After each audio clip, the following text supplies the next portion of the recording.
Please, ladies and gentlemen, welcome Professor Luke Nichter. Thank you.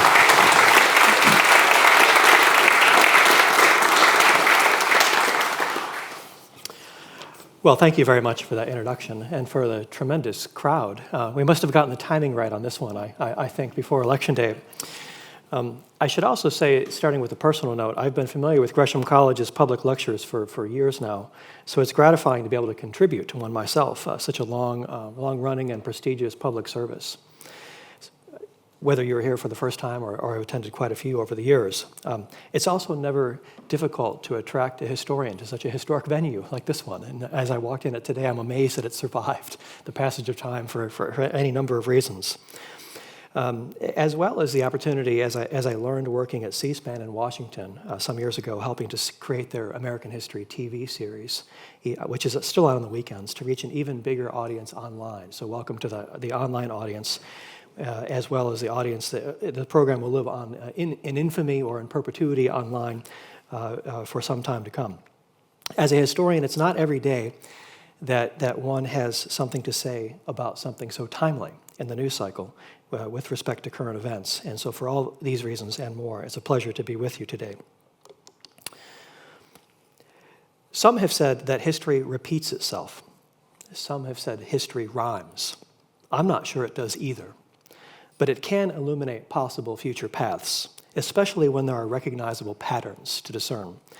I suppose that it is the reason why in antiquity, an additional duty of some historians was also to serve as a fortune teller. I struggle enough trying to make sense of the past. I certainly can't imagine being responsible for making sense of the future, too, especially when, with the added pressure that not only is your reputation at stake if you get it wrong, but possibly your mortality. For most of us, we view politics from the cheap seats. Sort of like a kabuki theater is the way I think of it. But that does not tell us very much about how it actually works behind the scenes. Preconceived ideas and political commitments exaggerate our blind spots. The more white-hot the political moment, and certainly we are in one once again, the worse our judgment gets. Even the records assembled decades later by historians often do not do a very good job of telling us much about subjects such as personal relationships. Regardless of one's political affiliation and policy convictions, we must remember that an awful lot of what happens in Washington happens for selfish personal reasons. I find politics to be a bit like a magic show. The magic continues as long as no one figures out the trick. That's what I'm interested in trying to figure out in politics. If you're interested instead in hearing more political predictions or partisan analysis, there are probably better places to look. I've been wrong as much as anyone else trying to predict American politics since about 2016. Almost anything you say in politics in a nation as closely divided as the United States is bound to offend at least half your audience, and if you don't say it sincerely enough, will offend much more than half. Instead, I try to do politics without being political and reach as many people as possible. It helps to have a guide. The dystopian year 1968 has been an unusually good guide to our dystopian year 2024, at least in terms of American politics and the presidential campaign. I've been speaking and writing about this topic for a little over a year, since my last book on the 1968 presidential election was published in August of 2023. As 2024 has progressed, it's been interesting to track the 2 years in parallel, especially as the number of similarities have grown over time. I've also been asked many times whether I planned to write a book that allowed me to do this during this campaign. I wish I could take credit for that, but I started seriously working on the book in 2017. And even then, I remembered thinking we were now in a new, kind of more visceral political era, but I could not have anticipated the eerie similarities with 2024. If you look at the book, there are no contemporary references in it. At one point, when I was drafting the manuscript, I thought I should search to make sure I don't actually use Trump's name at any point, and thankfully I didn't. But certainly, those looking to draw comparisons don't have to look very hard, in the book. Simply, even as I talk today, simply substitute names like Lyndon Johnson for Joe Biden, names like Hubert Humphrey for Kamala Harris, and names like Donald Trump for either Richard Nixon or, interestingly, George Wallace. Over the course of the past year, I've tried to draw attention to the similarities as well as the differences between the years and what 1968 suggests we might look for. There are patterns, which I'll discuss some of today, that allow us to go that far, although we won't know anything approaching the truth or whether the key political figures this year are aware of the similarities until decades from now, when their official and personal papers are made available to researchers and archives. And 1968 is also not a perfect guide, as I'll point out today too, even if it's the best one that we have. So stepping back for a moment and talking about the similarities between the 2 years, what are they? There are more than we have time to get into today in this lecture, but I would draw your attention to the following, just kind of jotted a few down. A surprise presidential withdrawal. Not only a withdrawal, but the last year there was a late presidential withdrawal was 1968. It's not the only one. There was also 1952 with Truman, which I'll talk about for a moment. Secondly, vice presidential succession, the last time that occurred. And not because the vice president was the strongest candidate or the one that the party really wanted, but because they were the least disruptive to be inserted in what remained of the president's campaign infrastructure. I would say third, a Republican candidate desperate for redemption after a previous loss for the presidency. Fourth, stronger than usual third-party candidates this time around, which doesn't happen that often in American politics, including one named Robert Kennedy. Political violence. We haven't had political violence on a scale of this year since probably 1968. A more chaotic than usual Democratic National Convention in Chicago. An unpopular war that's mobilized the youth and the left. Really, wars plural, I suppose, today. A loss of trust in American institutions of all kind, whether it be all levels of government, I'd say the national media, or political parties, cultural figures, leaders, institutions, organized religious figures, institutions of all kinds. And finally, a desire among many Americans to return to a more normal political era, whatever that might mean. The result of these is that we've had consistent things to look for during the course of the 2024 campaign, questions to ask, and precedents to test. Of all the similarities between 1968 and 2024 just mentioned, there are three that I believe have been critical thus far in the race, and those are the three I'd like to focus on in this public lecture. Although even now, there's still time for a last-minute surprise. Since I drafted these remarks, former President Trump has worked a shift at McDonald's. He apparently is now a garbage man before wearing sort of a day-glow vest in Wisconsin. So there's still time for surprises, even though I don't know how many Americans have already voted or have not voted at this point. I mean, there's a decreasing number of votes still at stake at this point. In addition, there's one key difference still that I'd like to highlight in the talk, which has the potential to be decisive when Americans go to the polls on Election Day this coming Tuesday. Although, as I say, with so many forms of early voting now, I've actually voted in September for the first time, before coming over to the UK as a visiting professor up in York. And I voted in Ohio, where I grew up. And there's so many forms of early voting now. There's sort of postal voting, there's early in-person voting, there's mail-in voting, and I had to figure out which ballot I had to use. And in my case, it was the one with sort of the overseas military ballots for some reason. So it's becoming more and more complex in the more forms of early voting. But probably until we have the ability to vote early and change our votes later, which I think is coming as soon as we can figure out how to do that securely, we might see the return one day of the October surprise, as it was more common back in 1968 and earlier elections. It's less common now, with so many few people voting in the days before Election Day. So similarity number one. It might be decades until we understand President Biden's decision to withdraw from the race. We might not ever know exactly what happened or what went through his mind. For example, what role did actor George Clooney's letter play, which seemed to be about 2 weeks, 10 days, 2 weeks before Biden's decision? Or what other politicians were doing behind the scenes, such as Nancy Pelosi or Barack Obama? Or doubts Biden might have had, or his health obviously play some role. But we do know there have been two surprise withdrawals, after the primaries began since World War II. Harry Truman in 1952 and Lyndon Johnson in 1968. Both of whom, interestingly, are among Biden's political heroes and were episodes he is likely to remember from earlier in his life, other moderate Democrats who were forced out by a younger generation in the party who thought it was time to step aside. In the run-up to the 1968 election, Lyndon Johnson was under pressure from the left wing of his party, primary challenges, and the media to not run for re-election amid the war in Vietnam. Johnson had been the hardest working Senate Majority Leader in modern American history, perhaps all of American history, and brought that same work ethic to the White House, where he worked to complete not only John F. Kennedy's unfinished legacy, but also that of his mentor, Franklin D. Roosevelt. Yet LBJ was never fully embraced as president by his own party, and America's war in Vietnam distracted from his domestic successes with the Great Society. The questions Johnson faced in 1968 were strikingly similar to the ones Biden must have faced in 2024. How does a president withdraw from an election? What precedent is there? What process is used to make such a decision? What considerations are there for the nation, political, economic, national security, and for the president in terms of personal or legacy concerns?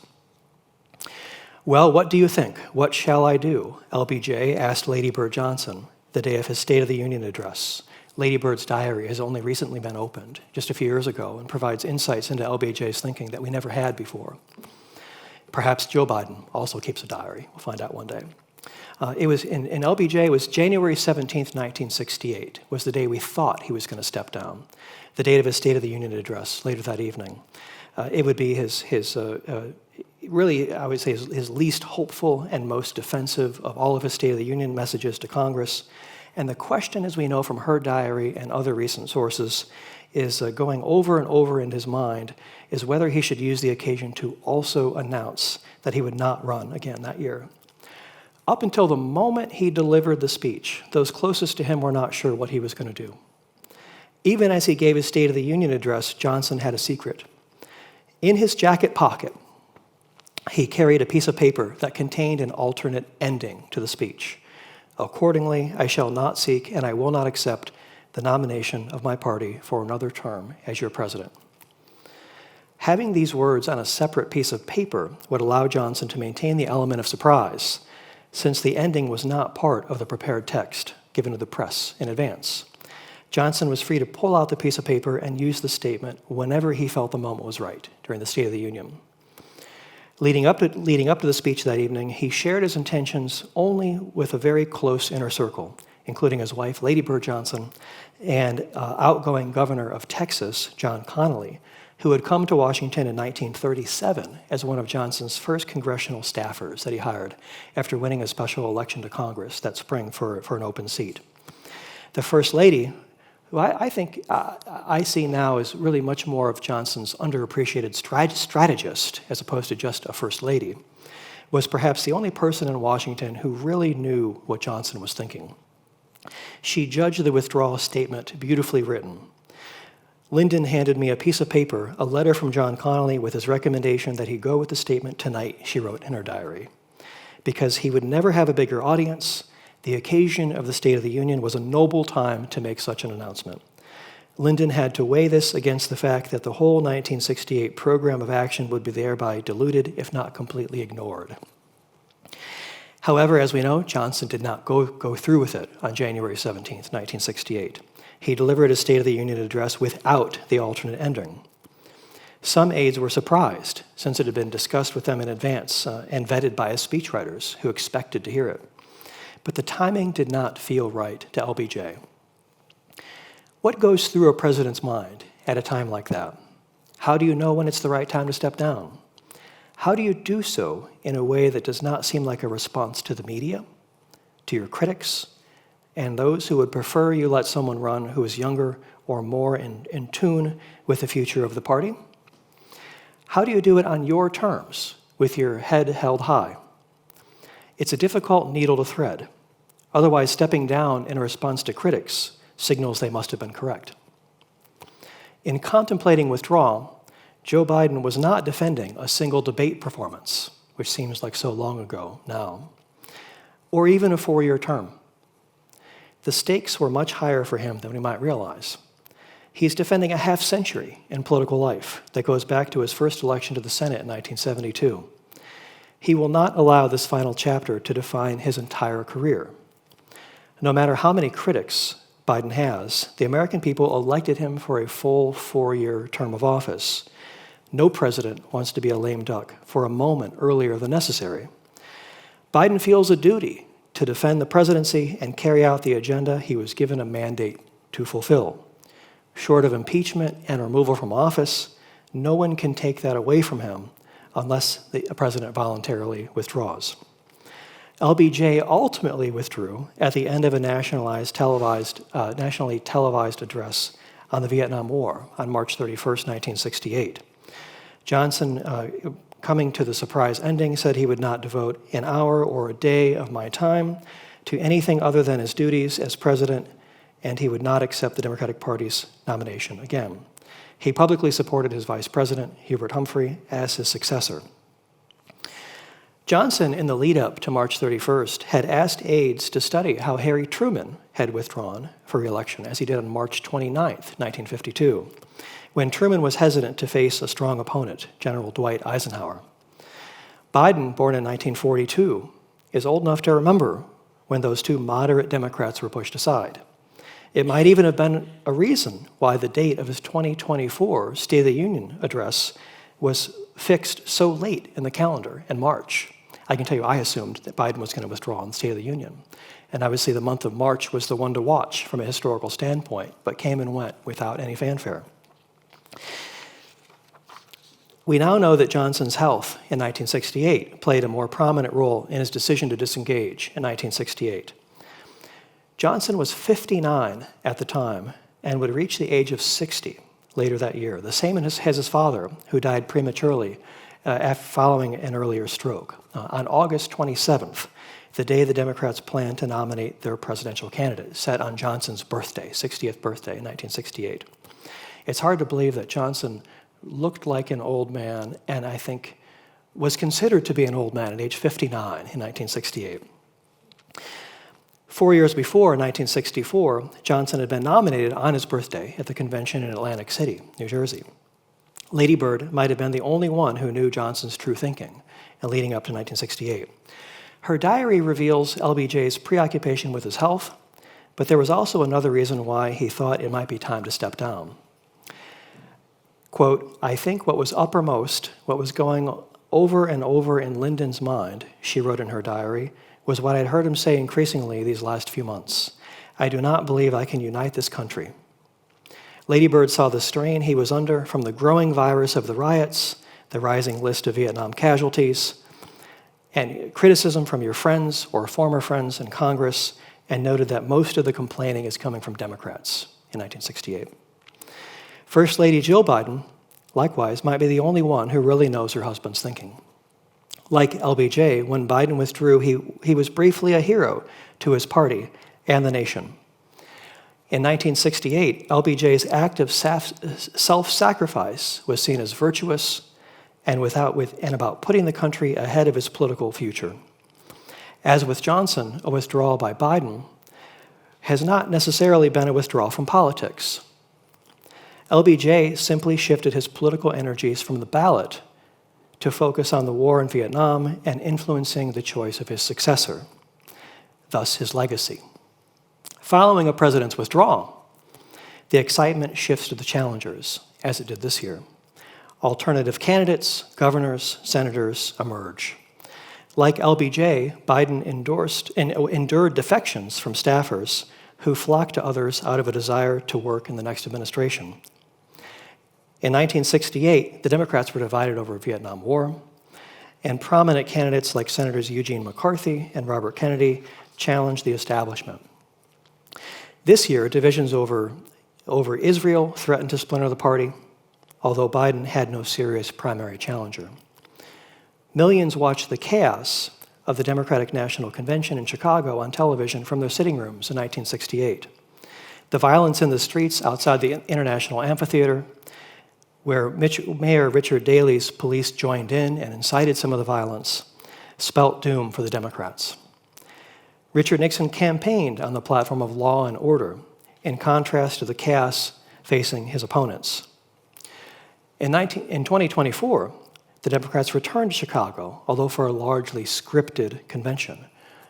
When I was there, I saw a heavy police presence and close monitoring of demonstrators to ensure their influence was limited. I think Democrats learned from history.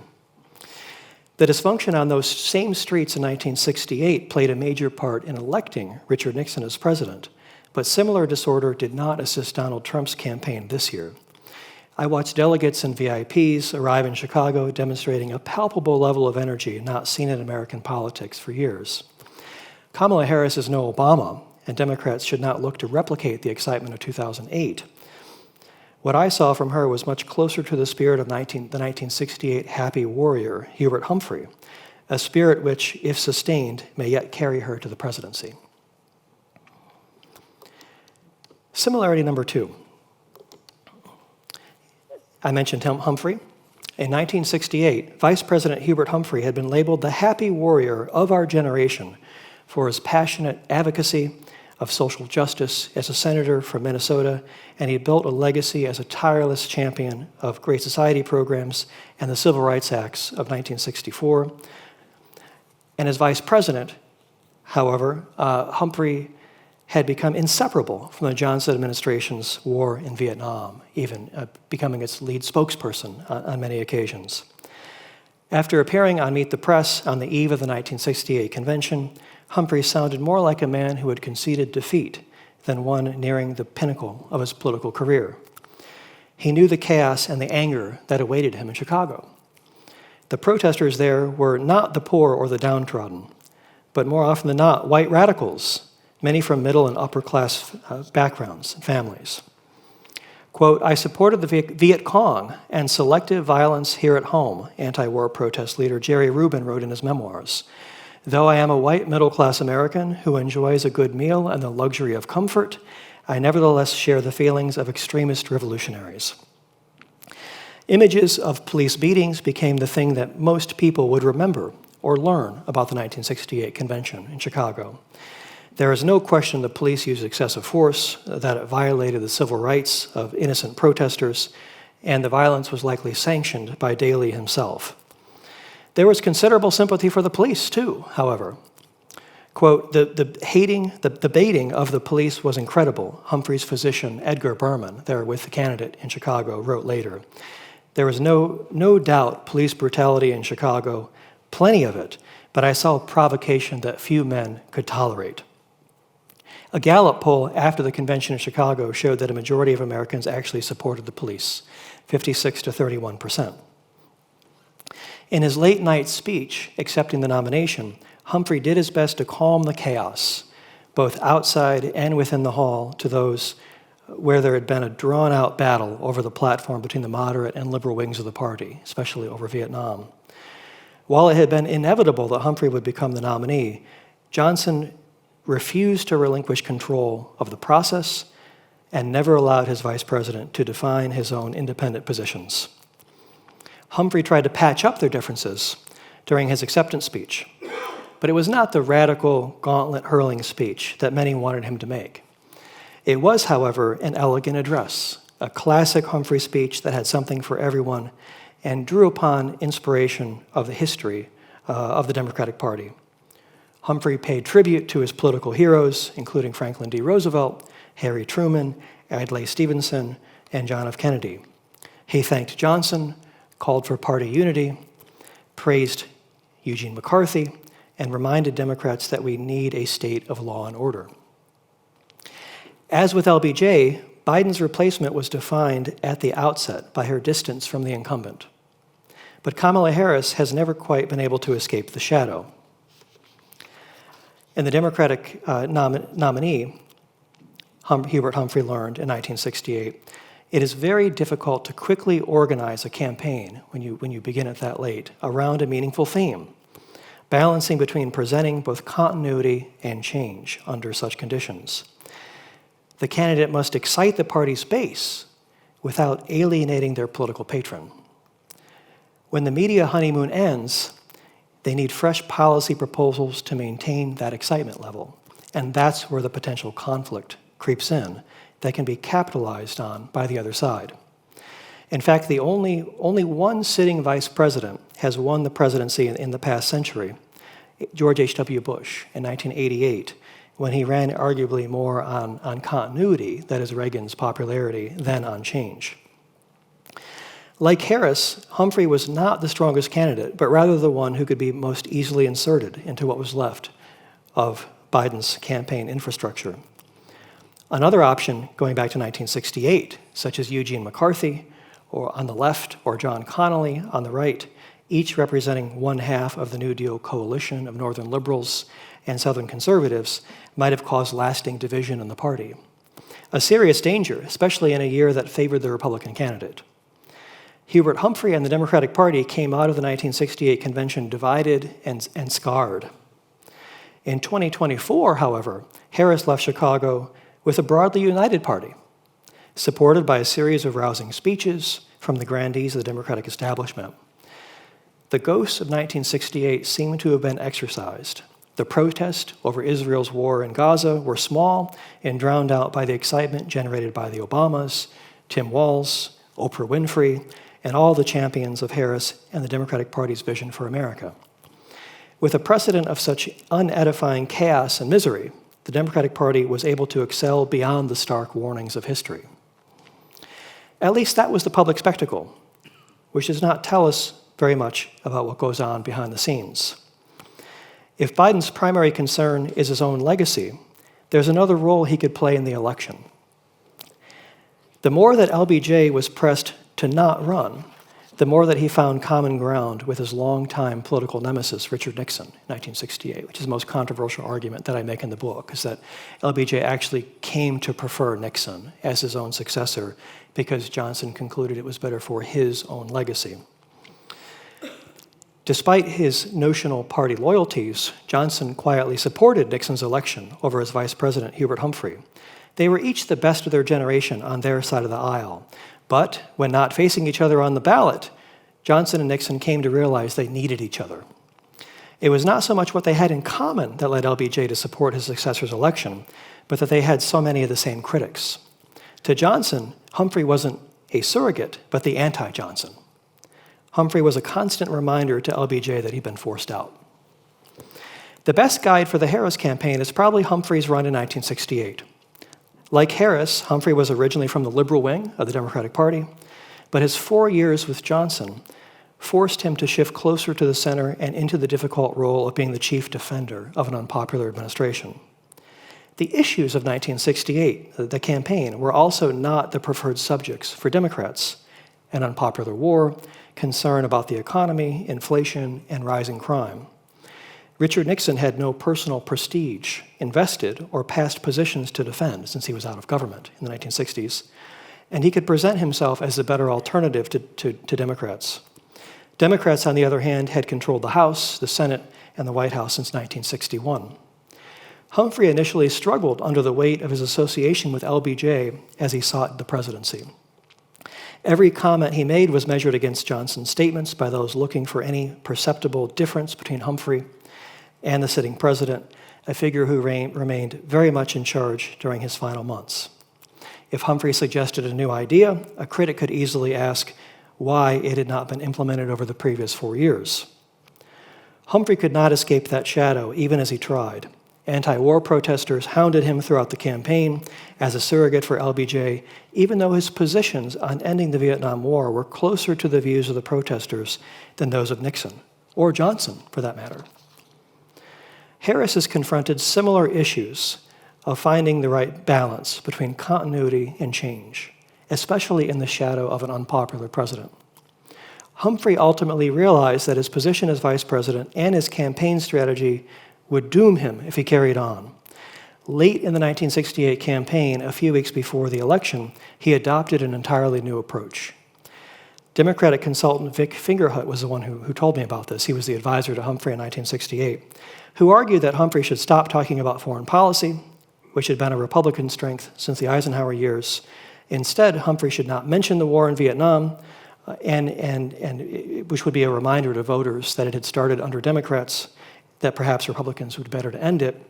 And instead, Humphrey should move away from appeals to elites who had nowhere else to go, ultimately, when they would cast their ballot, and instead exploit nostalgia by reminding voters what the Democrats had done historically with the economy, jobs, education, and Social Security.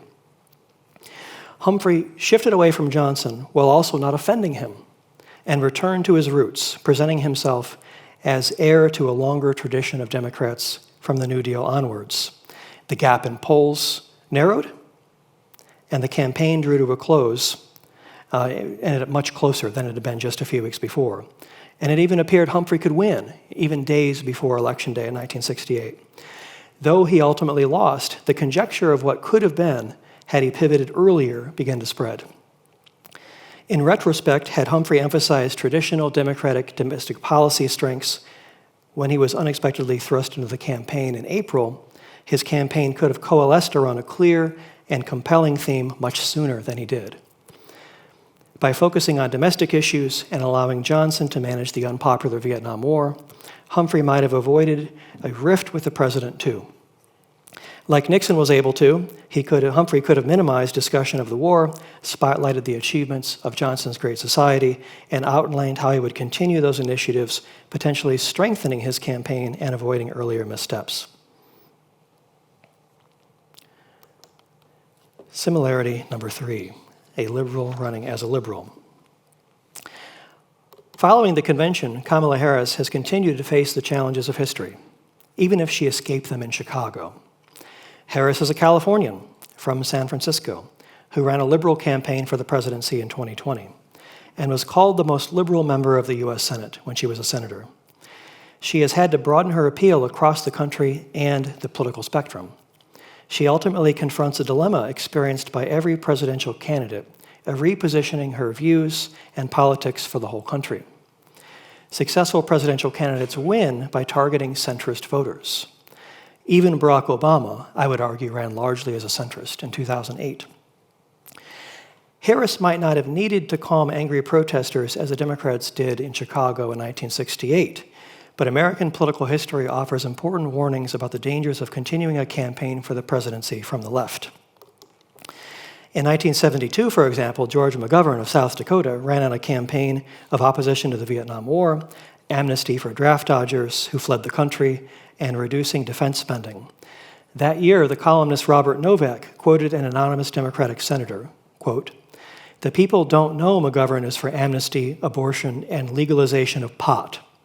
Once Middle America, Catholic Middle America in particular, finds this out, he's dead," end quote. McGovern lost in a 49-state landslide to Richard Nixon in 1972, losing even his own home state. Not until 2007 did Novak reveal that his source was Senator Thomas Eagleton of Missouri, McGovern's own running mate. A liberal campaign and candidate can be easy for an astute Republican, for a Republican opponent, to decry as irresponsible. In 1984, former Vice President Walter Mondale of Minnesota ran on a campaign of raising taxes and improving the federal deficit by lowering defense spending. His charismatic opponent, Ronald Reagan, knew what to do. Quoting Mondale's rival in the primaries, Reagan said the former vice president, quote, "has just promised everything to everybody with no thought of how it's going to be paid for," end quote. Presenting Mondale as reversing positions he held during the Carter years, Reagan quipped, "But just when you're beginning to lose faith, you find there is some constancy. The old Mondale increased your taxes, and the new Mondale will increase them again." Mondale also lost in a 49-state landslide, winning only his home state. McGovern and Mondale were doomed because they did not successfully pivot to the center of the political spectrum, but also to the center of the nation. All other Democratic nominees in the modern era have run their autumn campaigns largely as moderates who could bridge both sides of the party while also making inroads with independents and some crossover Republicans. That leads us to a difference. Can't get away here without mentioning Trump at some point. Finally, setting aside any similarities between 1968 and 2024, what are the differences?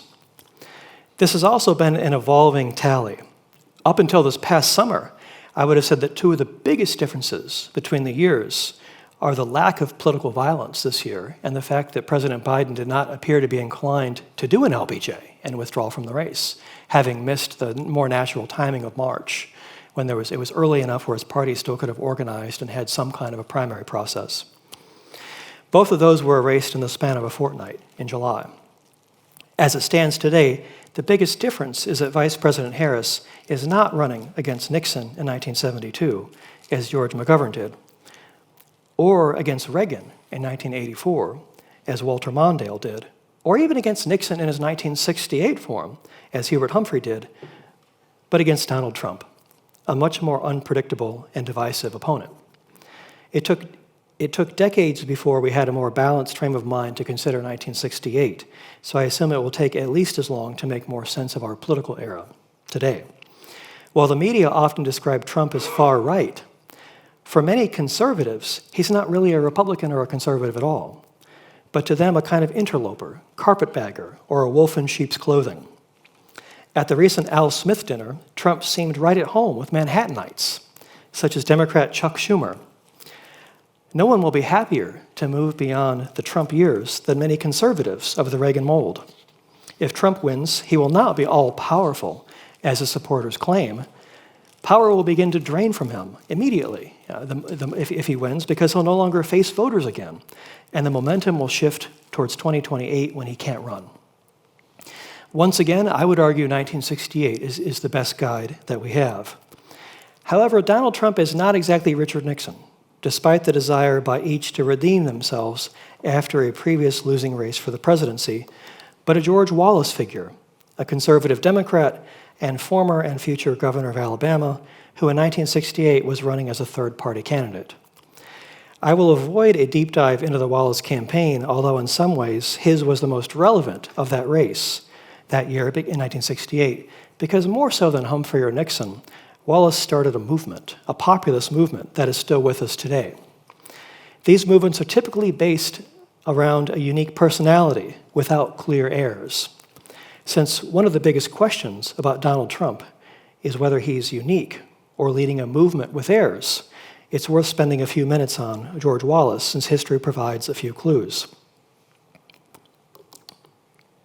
The American political system lacks strong third parties or coalition-based governments common with other nations. Part of the reason is because the two major parties themselves operate as coalitions, especially back in the 1960s when there were conservatives in both parties and liberals in both parties. They contain a continuum of political thought, I would argue even to a degree today, although not as much as back in the 1960s, that stretches across the political spectrum, including ideological overlap between Democrats and Republicans.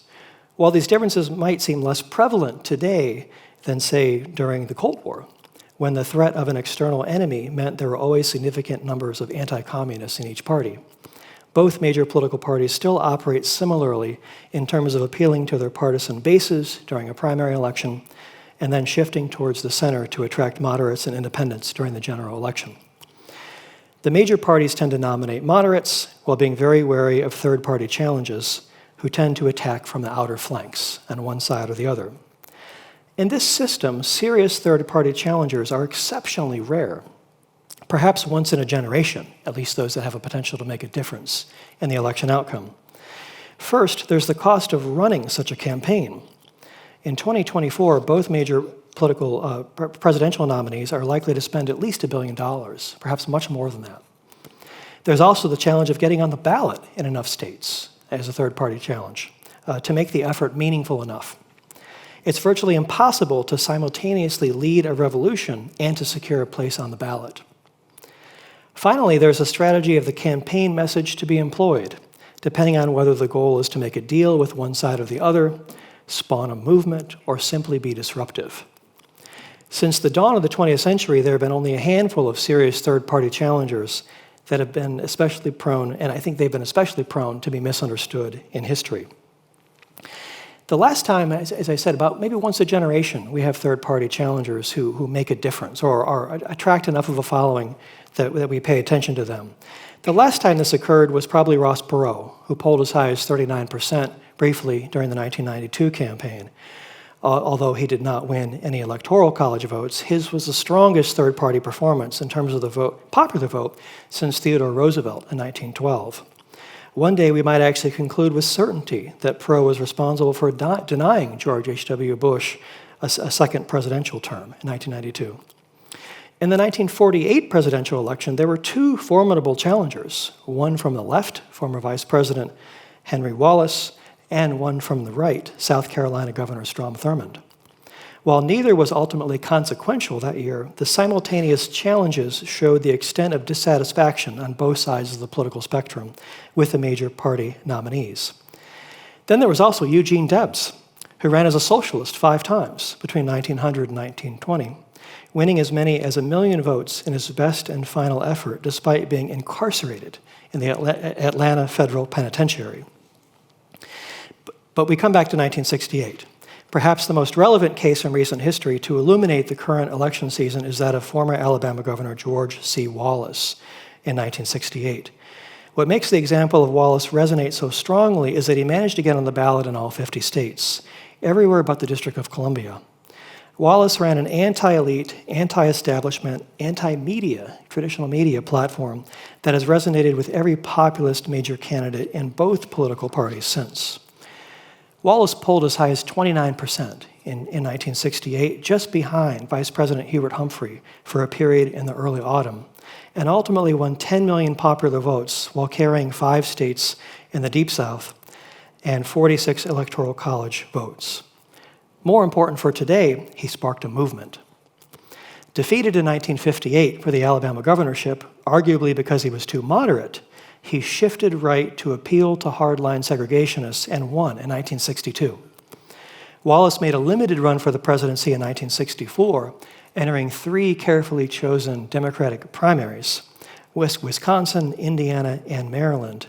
He did better than expected outside Alabama and outside the South, proving that he could win votes there, and that his discontent with the establishment was a lasting national phenomenon. In 1968, Wallace made his first 50-state run for the presidency. His central issues were big government, public education, busing, and crime, effectively opposition to civil rights and most of Lyndon Johnson's Great Society programs. Race was a common thread, although by 1968, I would argue it was folded into a broader set of grievances with a class-based message. While he never recanted his earlier incendiary statements on race, Wallace talked less and less about race over time. The national press covering his campaign fell back on old stereotypes while missing the deeper connections he was making with the electorate. His target voter was the little man, the ordinary American, who more often than not was white, blue-collar, and rural. Yet since his support came from pockets all over the country, his followers were difficult to stereotype. They were mostly traditional Democrats who had voted for Lyndon Johnson in 1964.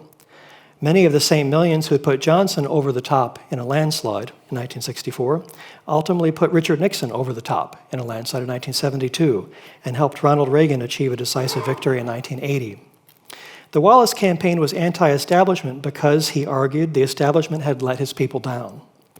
They felt harmed by institutions that were meant to protect them. All levels of government, political parties, national media, higher education, religious leaders. Wallace knew how to excite his supporters while keeping the subject of race just in the background, focusing instead on local control of schools, protecting private property rights, and law and order. It could be said that the call for law and order itself was thinly veiled racism, but rising crime was real and measurable throughout the decade of the 1960s. Every index showed an increase from property crime to crimes of violence. It was not Wallace who made law and order a political issue of 1968. It was the growth of seemingly random, brutal violence. He was a demagogue, but not a dictator. He took advantage of the fears that people had, but he did not create them. Wallace spoke for an America that felt its familiar world slipping out of its grasp. It is far easier to dismiss Wallace today with labels like racist, which is true for 1962 and 1963, than to try to understand what he stood for, why he was popular, and why every populist who has run for the presidency since 1968 has borrowed not only from his style, but even from his policies. That brings us to Trump. It took a long time It took a long time before we were in the right frame of mind to treat Richard Nixon as a serious subject of study. George Wallace is still controversial today. It will be a long time until Donald Trump is treated as a serious subject of study. For example, questions future historians could consider, how did Trump's focus on the blue-collar and lower middle-class voters emerge in 2015? Who was he listening to? Who was talking to him? What was he reading? Did Trump calculate a rightward shift, like Nixon and Wallace? Are Trump supporters truly loyal, or only as long as he talks about their issues? Would their support of him diminish if other candidates did so? And ultimately, is Trump a movement? And can Trumpism exist without him? A second term in the White House would begin to shed light on some of these questions. But even if he wins, and the lesson of history is that I think he has the easier path to victory unless he gets in his own way. A Vice President J.D. Vance could end up being not his vice president, but his executioner. The closer we get to 2028, as the spotlight shifts beyond Trump to the challengers, and Democrats will then be in a position for a potentially magical year in 2028, at least according to history. Thank you.